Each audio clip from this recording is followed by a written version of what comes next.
The next 10 years, the US dollar will buy you exactly half of what it buys today. You feel it every time you stand in the checkout line. You're working harder, but your plate is getting emptier. Most people are looking for a side hustle. They're buying stocks, crypto, or gold, but they're missing the only asset class that has zero counterparty risk. An asset that doesn't care about interest rates, bank runs, or who is in the White House. I'm talking about biological wealth. Today, I'm going to show you 10 specific crops that, once you put them in the ground, will pay you edible dividends for the rest of your life. No maintenance, no rebuying seeds, just pure, untaxable survival. If you think this is about gardening, you're missing the point. This is about the great opt-out, phase 2, the rig system. The American food system is a miracle of logistics, but it's a nightmare of fragility.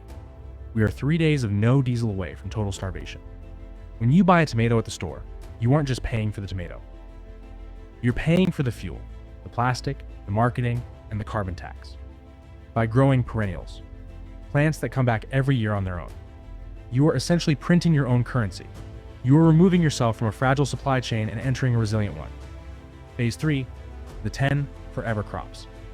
Fast-paced but clear. Each crop has a financial reason to grow it. Asparagus is a 20-year bond, 9 at once, and it yields for 20 years. In the store, it's $5 a bunch. In your garden, it's free energy. Jerusalem artichokes the survival bank. They grow in any soil. If the world ends tomorrow, these will keep you alive. They are the Bitcoin of the soil, indestructible. Berry bushes the luxury asset. Blueberries and raspberries are the highest margin items in a grocery store. Stop giving them your money. Egyptian walking onions, the infinite loop. These onions literally walk across your garden, replanting themselves. You will never buy an onion again. Fruit trees. An apple tree is a 50-year insurance policy for your children. Rhubarb, the cold weather king. It survives the harshest winters and asks for nothing in return. Perennial herbs. A medicine cabinet, rosemary and sage. Why pay $4 for a plastic sprig when it can grow as a hedge in your yard? Garlic, the self-multiplying currency. One clove becomes a bulb. Save 10%, add them back. It's compounding interest you can taste. Hazelnuts, the protein reserve.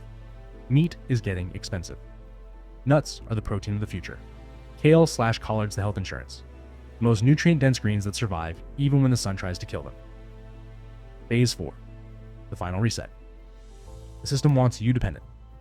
It wants you worried about the next inflation report. But when you walk out into your backyard and see 50 pounds of food growing for free, the fear disappears. You don't need a 100-acre farm. You need a 10-foot strip of dirt and the courage to stop being a consumer and start being a producer. This isn't just about food, it's about freedom. The best time to plant was yesterday.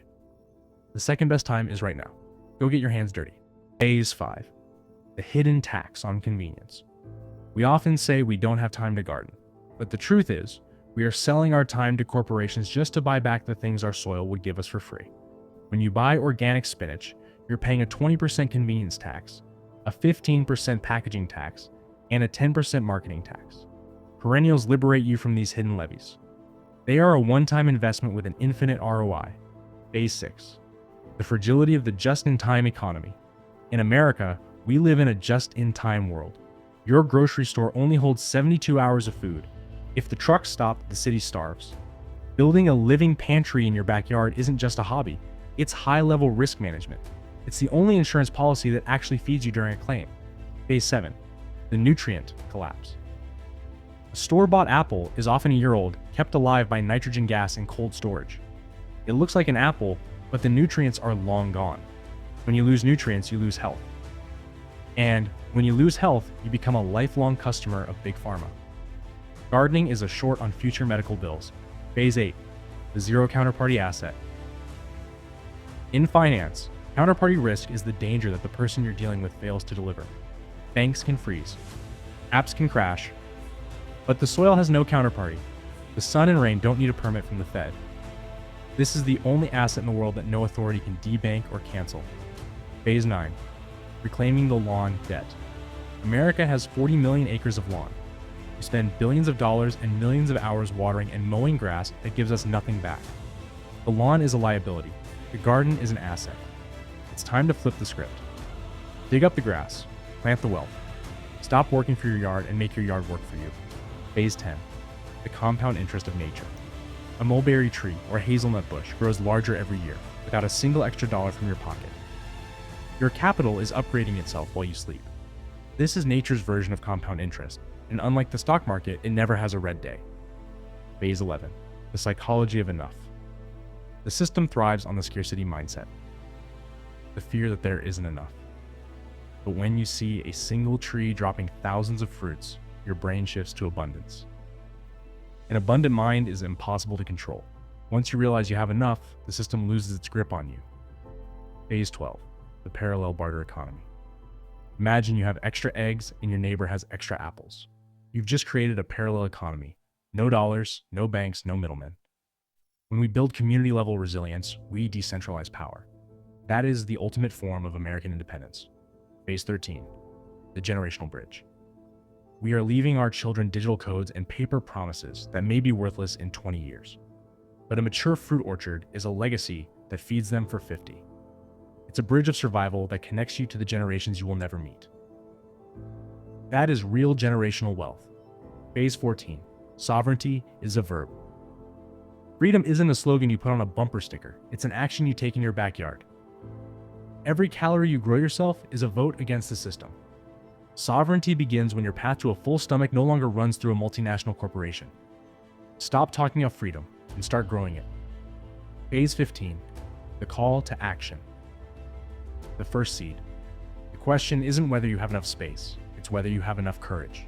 Start with one pot, one seed, one berry bush. The system relies on you staying asleep, but the time to wake up is now. Go outside, touch the dirt, and begin your journey of the great opt-out. The best time to plant was yesterday. The second best time is right now. All 16. The silent enslavement of the supermarket. Have you ever noticed the layout of a modern grocery store? The essentials, milk, eggs, bread, are always at the very back. They want you to walk past miles of brightly colored packages, processed sugars, and high-margin chemicals before you reach what you actually need. This is a physical representation of the modern trap. We are forced to walk through a maze of consumerism just to survive.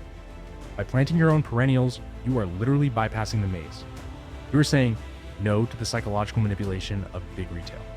Every time you pick an apple from your branch or a leaf from your kale bush, you are reclaiming the neural pathways in your brain that have been hijacked by marketing experts. You are returning to a simpler, more honest form of existence. Phase 17, the time wealth calculation. Let's talk about the math that school never taught you. If you're in $30 an hour and you spend $300 a month on produce, you are working 10 hours every single month just to pay for things that grow for free on this planet. That's 120 hours a year. That's 3 full work weeks of your life, gone every single year, just to buy back your own survival from a middleman. When you establish these 15 forever crops, you aren't just saving money. You are buying back your life. You are retiring 3 weeks earlier every single year. Imagine what you could do with that time. That is the true definition of passive income. Not a check in the mail, but a reduction in the price of being alive. Phase 18, the fortress of the mind. Anxiety in America is at an all-time high because we are disconnected from the source of our life. When you depend on a digital screen for your wealth and a plastic card for your food, you are internally terrified. You know, deep down that you are one power outage or one bank error away from nothing.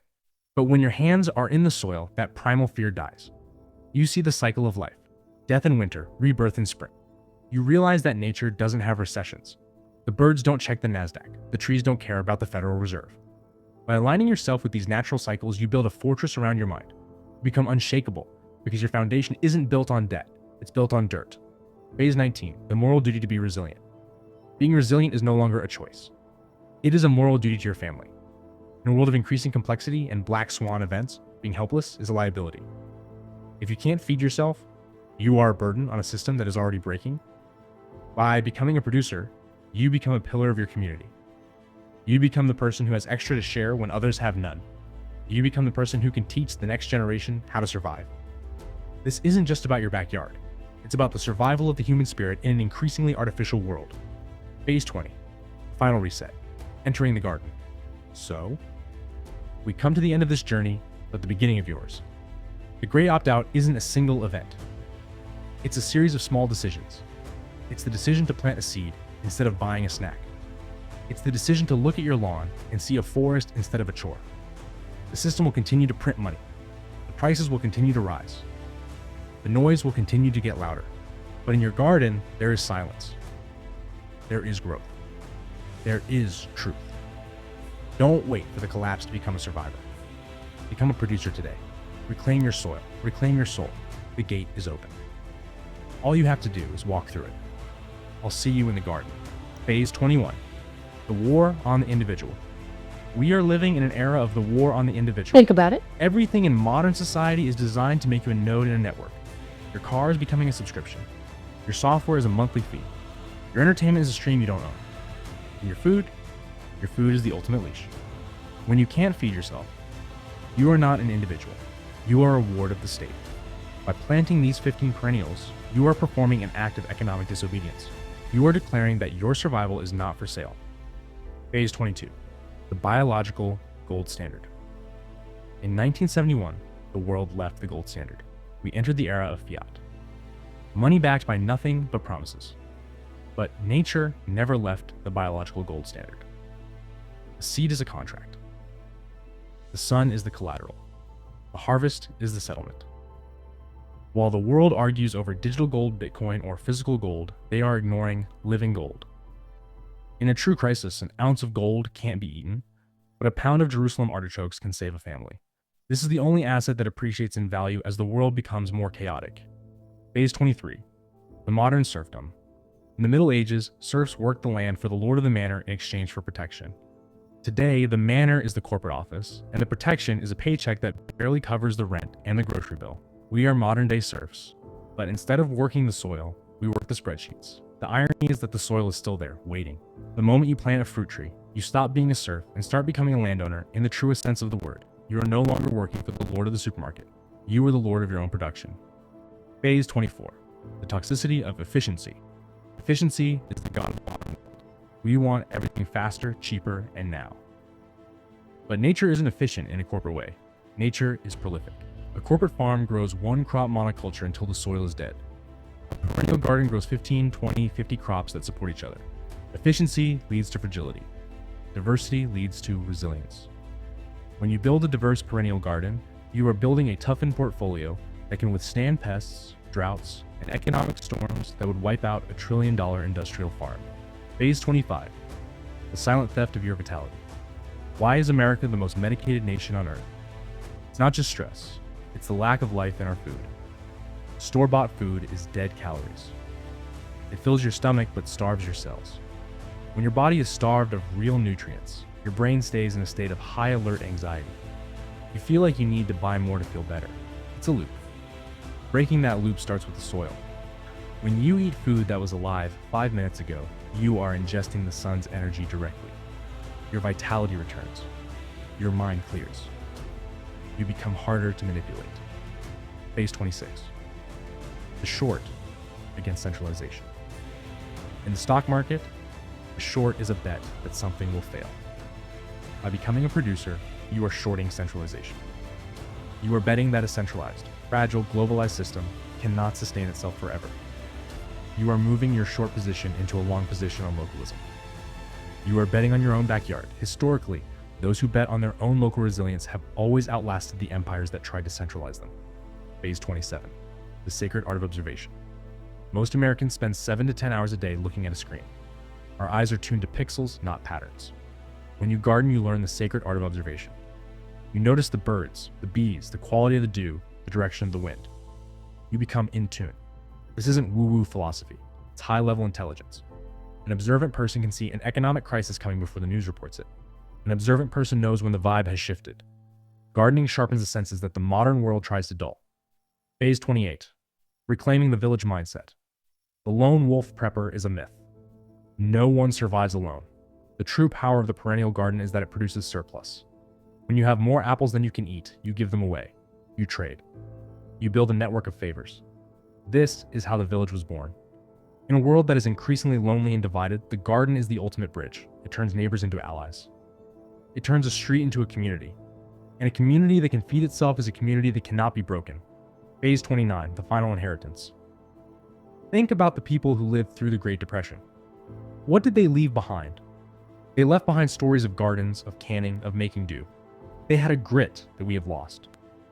We have the chance to be the ancestors who brought that grit back. We can be the generation that stopped the decline. We can be the ones who planted the crops of the future during the crisis of the present. Your legacy isn't your bank account. It's the soil you leave behind better than you found it. Phase 30, the eternal reset. This is it. the end of the analysis and the beginning of the action. The dollar may fail, the grid may flicker, and the world may change. But as long as the sun rises and the seeds sprout, there is hope. You are not a victim of the system unless you choose to be. You have the seeds. You have the knowledge. You have the dirt. The great opt-out is calling. It's quiet, it's green, and it's waiting for you. Go outside. Reclaim your birthright. Become the producer you were born to be. See you in the garden. You've made it this far, it's because something inside you has shifted. You felt the fragility of the world out there, and you've recognized the strength of the life right here beneath your feet. This channel isn't just about money, and it's certainly not just about gardening. It's about reclaiming the parts of our humanity that the system tried to automate away. We are a growing community of people who are choosing resilience over convenience, and freedom over dependency. If this philosophy resonates with your soul, if you are ready to stop being a spectator and start being a producer, then I invite you to join us. Subscribe to the channel and hit that notification bell, not for the algorithm, but to remind yourself that you are part of a silent revolution that is happening in backyards across the country. Check the description below. I've put together a great opt-out starter guide, the exact steps to get your first 3 perennials in the ground this week. Remember, the system thrives on your anxiety, but it shatters against your self-reliance. Don't just watch, plant something. Change your world. Thank you for being here. I'll see you in the next reset, and I'll see you in the garden.